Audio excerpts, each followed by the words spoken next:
Dollar, pound और कागजी currency का दौर खत्म होने वाला है।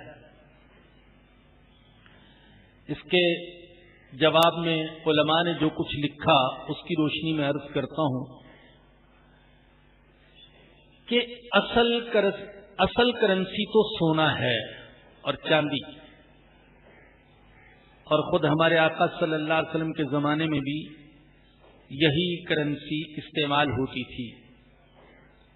बाज अजनास भी ऐसी हैं कि उनका आपस में एक दूसरे के साथ तबादला हो जाता था। गंदम का लोहे के साथ और लोहे का कपड़े के साथ अजनास का आपस में तबादला, एक चीज देकर दूसरी चीज ले ली जाती थी। लेकिन आम तौर पर करेंसी जो इस्तेमाल होती थी वो सोना, और असल करेंसी यही है। अब बाखबर हजरात ये बताते हैं कि यहूदी बिलखुसूस और बाज दूसरे काफिर बिलउमूम पूरी दुनिया से हीले बहानों से सोने के ज़खायर पर काबिज होते जा रहे हैं और उसे अपने कब्जे में लेते जा रहे हैं, और सोने के बदले में उन्होंने हमारे हाथों में रंग बिरंगे कागज वो पकड़ा दिए, जिनमें से किसी को रुपए का नाम दे दिया, किसी को रियाल का नाम, किसी को दीनार का नाम, किसी को डॉलर का नाम, किसी को पाउंड का नाम, किसी को यूरो का नाम। लेकिन ये कागज के टुकड़े हैं, हकीकी करेंसी नहीं है। अब आहिस्ता आहिस्ता कागज के ये टुकड़े भी छीने जा रहे हैं और उनकी जगह क्रेडिट कार्ड ले रहा है। बहुत से लोग क्रेडिट कार्ड का इस्तेमाल सोसाइटी में अपनी इज्जत और नामो नमूद का जरिया समझते हैं, और मैं देख रहा हूं कि बेशुमार हैं जो इस क्रेडिट कार्ड के इस्तेमाल की वजह से कर्ज के बोझ तले दबे चले जा रहे हैं। तो ये कार्ड एक ऐसी चीज है कि कंगले लोग भी इसे हाथ में लेकर इतराते फिरते हैं कि कार्ड के जरिए से वो जो चाहे खरीद सकते हैं। अब तो सूरत ऐसी बन गई कि कंप्यूटर के जरिए और मोबाइल के जरिए भी खरीदारी हो रही है।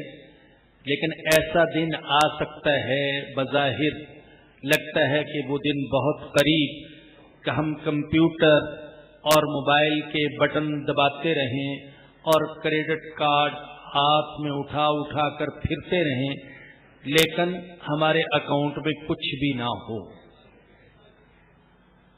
और ये मसला किसी एक फर्द का नहीं, बल्कि खतरा ये भी है कहीं ऐसे ना हो कि पूरे पूरे बैंक का सिस्टम ही बैठ जाए।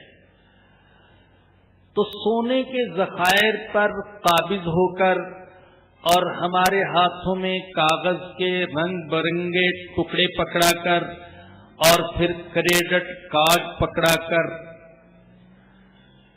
हमें बाबर कराया जा रहा है कि तुम बड़े मालदार हो गए, तुम्हारे पास कागज के लाखों टुकड़े हैं, करोड़ों टुकड़े हैं, और ऐसा क्रेडिट कार्ड है, तुम उसके जरिए से दुनिया की जिस मार्केट से चाहो खरीदारी कर सकते हो।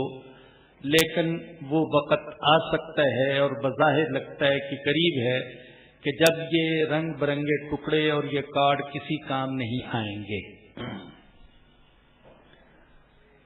जाती तौर पर मैंने बाज लोगों को देखा, बाज जो बड़े समझदार हैं, मुस्तकबिल शनास, हम में से बाज तो ऐसे होते हैं जो हालात के बहाव पर चलते रहते हैं, देखा जाएगा। लेकिन बाज लोगों को मैंने देखा जो हालात पर बड़ी नजर रखने वाले हैं कि वो अपने तौर पर सोना जमा करने की कोशिश कर रहे हैं जो उनकी ताकत में है। हज में एक साहब मिले जो पूरी दुनिया में घूम चुके थे, हत्ता के इसराइल में भी जा चुके थे, और यहूदियों और ईसाइयों और पूरी दुनिया میں ہونے والی سازشوں اور شرارتوں اور سیاستوں سے بڑے باخبر تھے. وہ مجھے مشورہ دے رہے تھے، اب ہماری تو طاقت نہیں، مجھے مشورہ دے رہے تھے مولوی صاحب کر سکتے ہو تو کچھ سونا خرید کر رکھ لو، باقی کوئی کرنسی مستقبل میں کام آنے والی نہیں. واللہ عالم بالصواب. یہ جو بھی جوابات دے رہا ہوں بھی سوالات کے، یہ اپنی معلومات کے مطابق، اپنے مطالعے کے مطابق، اس میں کوئی غلطی بھی ہو سکتی ہے، آمدن قصدن کوئی غلط بات نہیں کہتے، لیکن جو ہماری معلومات ہیں، مشاہدات ہیں، ان کے مطابق جواب دینے کی کوشش کر رہا ہوں. اور جو پیشن گوئیاں ہوتی ہیں، بالخصوص سیاستدانوں کی پیشن گوئیاں، بینکاروں کی پیشن گوئیاں، معیشت دانوں کی پیشن گوئیاں، ان میں کوئی اونچ نیچ بھی ہو سکتی ہے، آگے پیچھے بھی ہو سکتا ہے.